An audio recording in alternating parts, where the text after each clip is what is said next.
Hello YouTube, and welcome to another More Parz video, brought to you by Paws. Trigger warning, inbound. The video will contain spiders, snakes, insects, and God knows what else. So be warned, only enter at your peril. Enjoy. Hi YouTube, and welcome back to More Parz. You guys were like, Paws, you didn't even get to the good parts. And I'm like, the good parts. And then people went like, yeah, the deadly parts. And I'm like, I thought we covered deadly parts. No, apparently there's more, because why not? There was a big-ass huntsman that used to live in my house, and I'm gonna be honest, dude, I kind of just let him hang out. He ain't f***ing small. I'll tell you that much.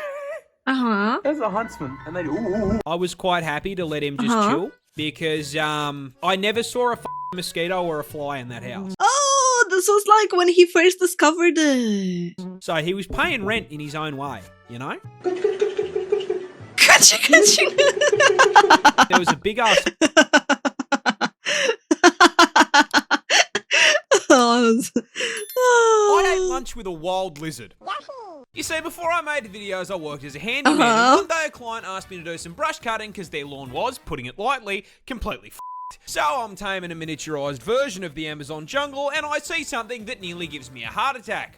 A big lump of scales slithering through the brush about 2 steps ahead of me. Being Australian, I immediately assumed it was a snake, which is a problem, because the only 2 snakes in my home state are highly venomous and extremely aggressive.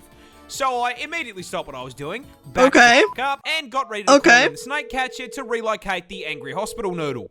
Help me. However, what... Hospital noodle? Okay, I'm learning new ways to call snakes. While dialing the number, I noticed I it know. was kind of too fat to be a snake, and it hadn't tried to eat me yet. So, being the poster child for why women live longer than men, I Being a poster child? Why? This was dumb. No shit, Sherlock. waddled back over for a closer look, and I found this little guy. This is a blue-tongue lizard, and they're actually pretty cool. Native to Australia, these bad boys are basically lizard, a tubby okay. skink, but as the name suggests, they have a bright blue neon What's a skink? tongue. Now, I couldn't just leave this distinguished gentleman in harm's way, so I yoinked him and began looking for a place to relocate him away from where I was working. Doesn't like bright color usually mean something bad with nature? However, during the relocation process, this cute little man proceeded to cuddle up to my shirt and fall asleep, and did not particularly appreciate me trying to move him from his resting place. So, considering it was the middle of the day, I just said, fuck it, called a lunch break, and proceeded to sit in the sun eating a chicken sandwich while Godzilla's little cousin took a nap on my shirt. He sat with me for an entire 30-minute lunch break without me holding him. However, unfortunately, I was only halfway through my workday, so after I wrapped up lunch, I had to say goodbye. I very delicately removed my new scaled friend from my shirt and released him back into the wild. Alrighty, big fella. Off you go. Back into the bushes. There you go. See you, friend. I think this incident legally qualifies me as the first Australian Disney princess. Disney princess? Oh, I was like, Mom, can we keep him? No. This bird has to rearrange its organs and skeleton just to lay an egg. This cute. I heard about that. I heard about that. Little guy is the kiwi bird, a species of ratite native to New Zealand this time, and the absolute poster child for getting cucked by evolution. You see, this walking featherball is actually directly related to the emu, ostrich, and cassowary, being a member of the same family of flightless birds. However, there is a problem. You see, the rest of the kiwi's bloodline actually looked up a build guide before picking their stat spread, and as such made sure to trade the whole flying thing for something useful, with all of his cousins specking into speed, size, and some kind of offensive capability. So that leaves the question, what did the kiwi pick to make up for not flying? Absolutely nothing.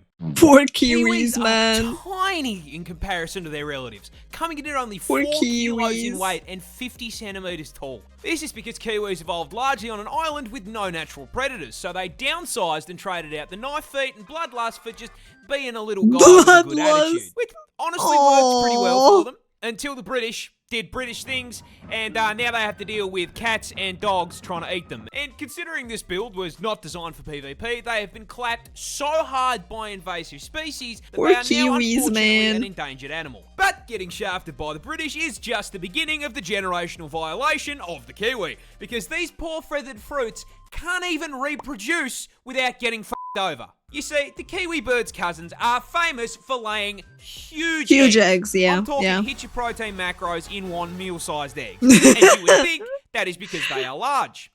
And you would be wrong, because their vertically challenged cousins have to lay eggs the same size. Yeah. Yeah. Yeah. I didn't learn about that.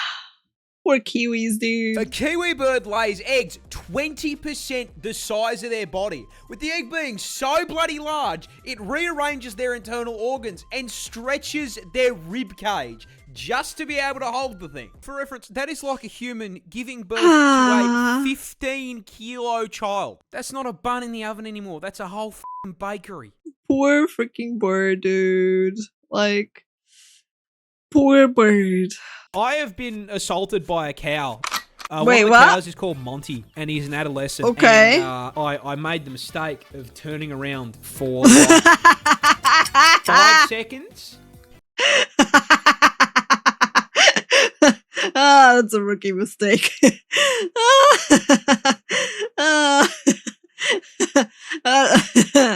one of the first things you learn. One of the first things your grandparents tell you around. And in that 5 seconds, this 500-kilo cow runs up behind me while I'm sorting out his food and tries to f***ing mount me. That's a rookie He nearly mistake. f***ing squished me. If I hadn't been hitting legs, I would have been squashed by a horny f***ing cow. I'm sorry.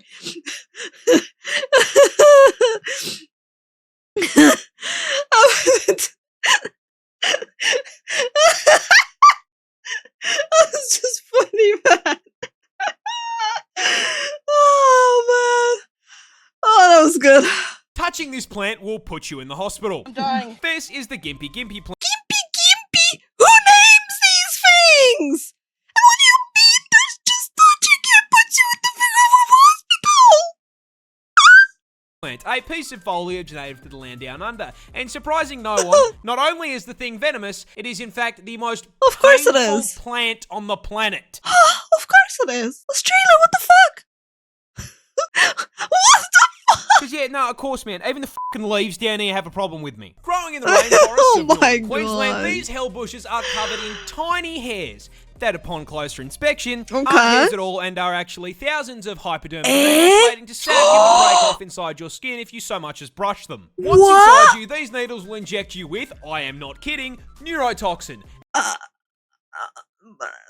Yeah, that's something you don't really want inside of you. I mean, I'm sure there's someone freaky enough, but like, of course it had to be neurotoxin! Of course. And cause absolutely excruciating pain. I mean, like comedic levels of pain. With one person describing it as being covered in hot acid and electrocuted, and another woman saying that it was straight up more painful than childbirth and she'd given birth 4 times. Now that's fucked up, dude. Oh my god. Oh my god. Yeah! The up part is, the neurotoxin isn't even lethal. So this spiteful of a plant is hurting you purely for the love of the game. I mean, would you ever touch it again? I'm just saying. Mind you, there are reports of people saying getting stung by this thing is actually worse than being put in the ground. This is because Groot's little hellspawn cousin here can continue Yes, oh hurting my you God. for literal years after being stung. This is because those thousands of little hypodermic needles are actually made out of silicon, meaning your body can't break them down. Are you for real? What the fuck? And with how thin they are, your skin will usually close up over the top of them, meaning that these neurotoxin-emitting slivers can sit inside your skin for literal years, releasing more neurotoxin any time that they're moved or disturbed. This constant, chronic, agonizing pain is so unbelievably bad that there have even been records of, trying not to get banned here, people Alt F4ing existence to make it stop. God, this particular man. incident came from a man who accidentally used so one of the plant horrible. leaves as To wipe his toilet butt? paper. No! No, he actually did. Oh, I've gone camping, so I was kind of expecting it. I'm like, oh, fuck. Oh, fuck. That is... I don't think it gets much worse than neurotoxin to the nuts.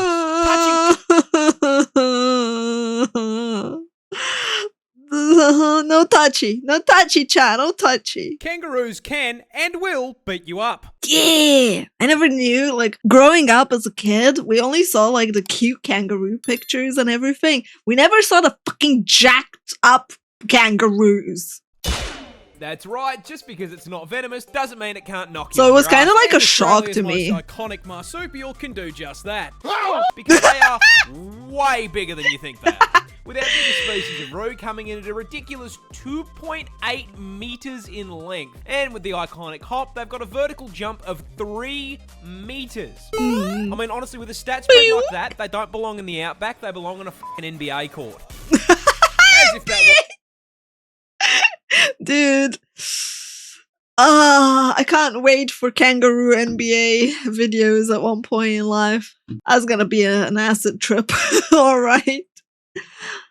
I gotta say though, kangaroo, I have tried kangaroo meat and it is pretty good. Wasn't enough, they're also built like tanks, weighing in at a full 90 kilos of roid-raging rabbit muscle. The jacked ones are the red being ones. able to move way faster than anything that heavy has any right to. Pegging the speedo at a max of 70k an hour. Off they go. A juiced up rat the size of a small car is going to run your ass down and beat the f***ing brakes off you.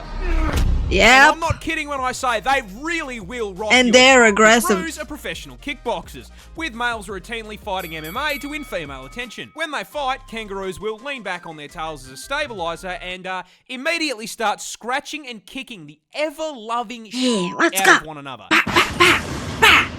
Those kicks have enough force to crack bone. And as if getting drop-kicked by a muscled marsupial wasn't bad enough, they also for some reason have the same bite force as a grizzly bear. Because why not? Now, even with all of this, there are still animals stupid enough to view it for lunch. Which brings me to the most terrifying thing oh my god. When threatened, kangaroos will hop into a body of water and wait for whatever is chasing them oh to follow my them god. in. Once the predator enters the water, the kangaroo will wrap its arms around their neck and just straight up drown them. What the f***, man? Oh my god. With psychopathic tren rats.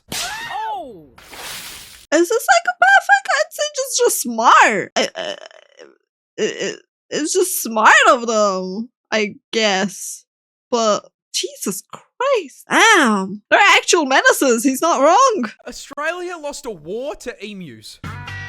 Wait, what? But how? How the f*** did we lose an armed conflict with flightless birds? Well, it all started in 1932 when farmers in Western Australia wanted to grow wheat. There was just one major problem. That's emu territory. And emus really like it. And I'm starting to understand it. Kilos in weight, they can eat a lot of it. So when breeding season came around, the emus migrated through the farmland, and these poor farmers were overwhelmed by a tyrannid swarm of man-sized poultry. 20,000 emus strong. These feathered tanks then... That's actually kind of funny. It's sad for the farmers, but it's kind of funny, dude. It's like, oh yeah, wheat sounds good. Everyone's ears perking up going like, huh? Did you say wheat? It's dinner, ma! Proceeded to completely steamroll through the fences, into the fields, and started laying waste to the wheat. The farmers attempted Oh, to fight back the man. initial wave with rifle fire, but their efforts were, putting it lightly, completely useless. This ginormous L made the farmers pretty bloody angry, so they gathered together and went to the government to ask for help. Sir, 20,000 emus have hit the wheat fields. Fuck me, mate. And so the government declared the emus enemies of the state and sent in the army to commence the Great Emu War. The entire 7th Heavy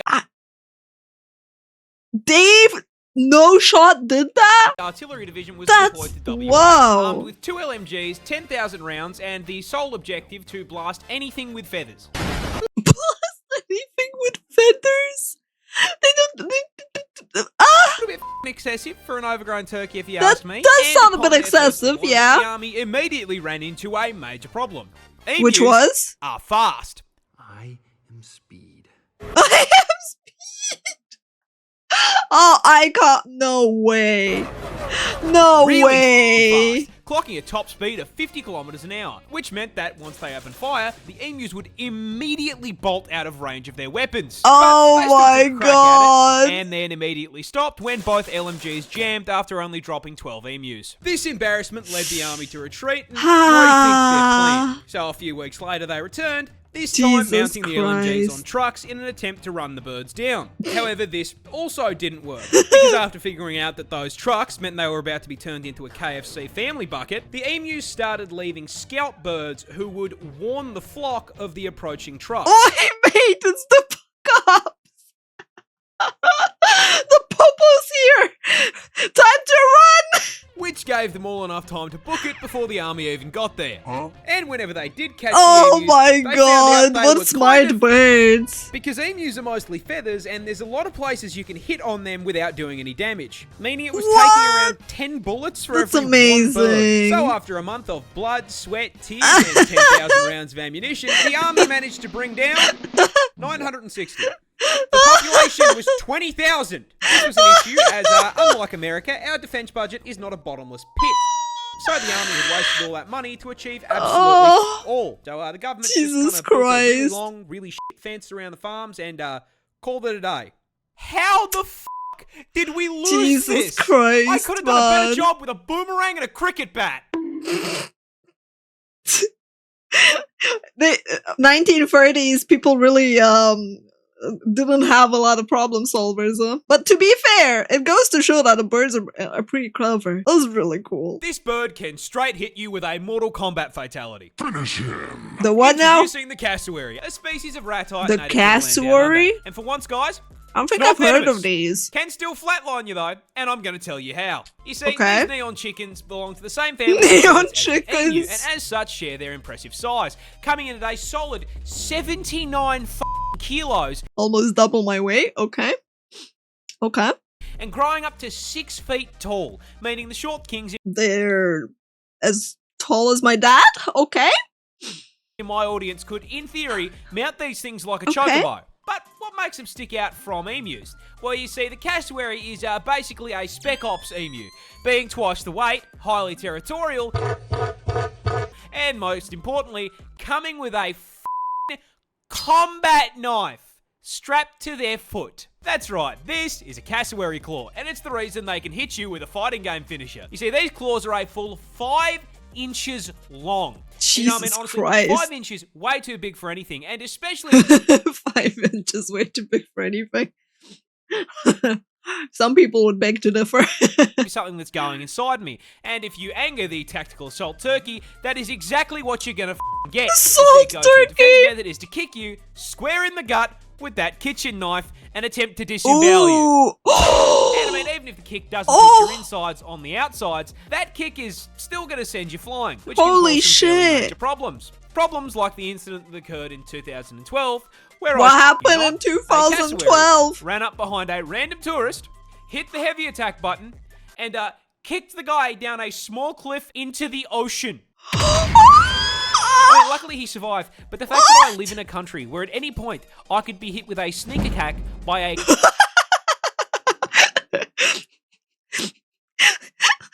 that face? Was that face? kaiju turkey is f***ing terrifying. Dude, surprise drop kick. He got gold sheet into the ocean.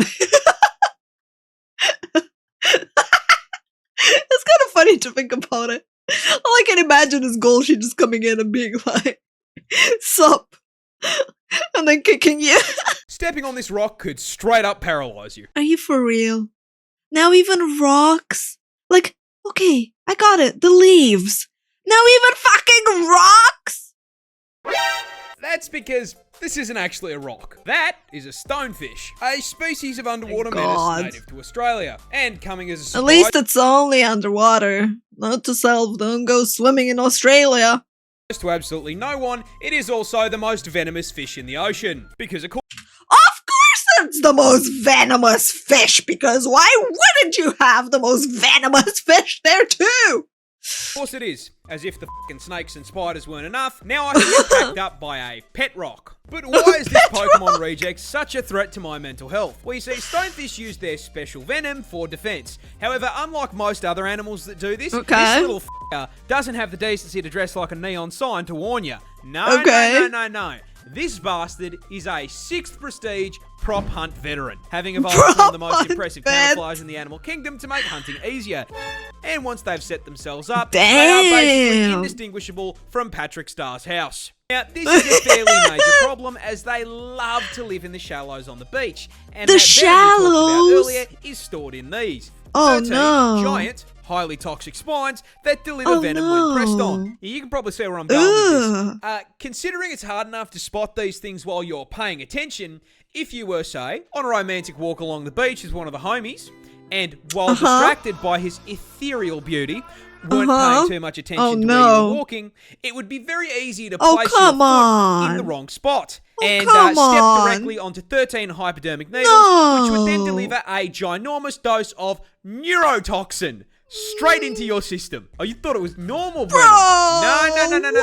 You see, these things maxed out the toxin skill tree, producing a mixture of 2 neurotoxins that can flatline you by collapsing your heart and lungs in under an hour. And even if you survive, the sting still causes extreme pain, swelling, and tissue necrosis.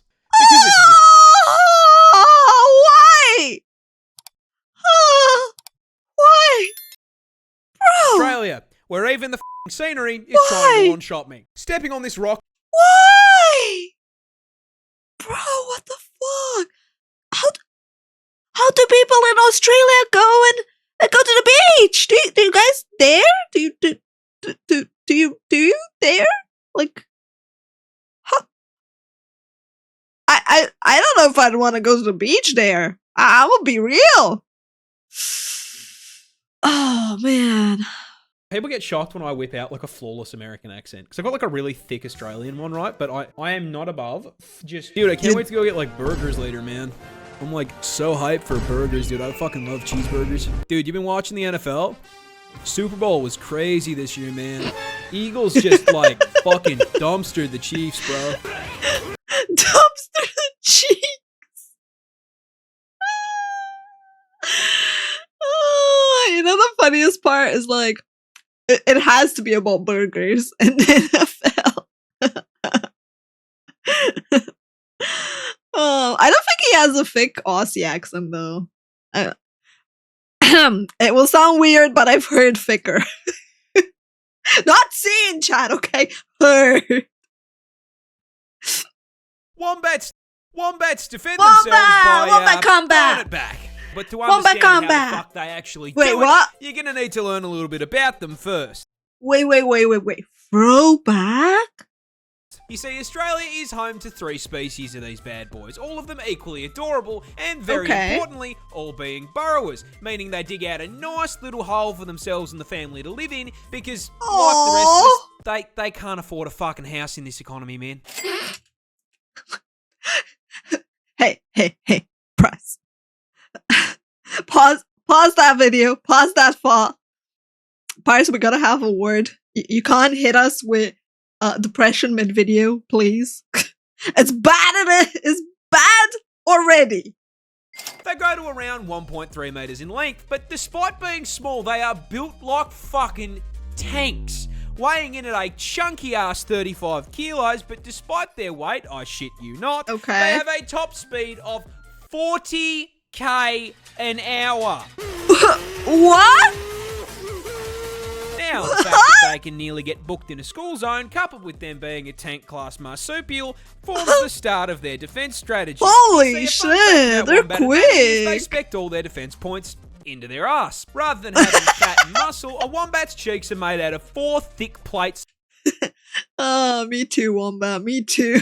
of fused cartilage, making it extremely solid. And this Kevlar BBL allows for the fucking funniest defense mechanism I have ever seen on an animal. Basically, if a predator tracks down Mr. Wombat to his burrow, Okay. it'll stick its head in and start trying to dig him out. In response, the Wombat will line his ass up with the tunnel door, And shake fight? the gear shifter into reverse, and fucking floor it backwards up the tunnel into his aggressor, slamming his ass into its head. The impact then squashes the predator between his steel cheeks and the roof of the burrow. Say what now? Okay.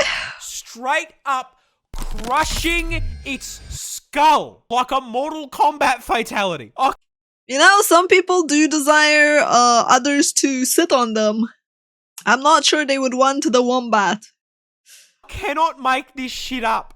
Womp, womp, womp, Wombat! Yes, we have reached the end of the line for this video. YouTube, thank you so much for being here. Thank you for hanging out. Thank you for watching until the very end. And if you did enjoy the video, if you can, I would appreciate it if you did leave a comment and a like. If you have nothing to say, just say Wombat. Bye, YouTube. I shall see you for the next one.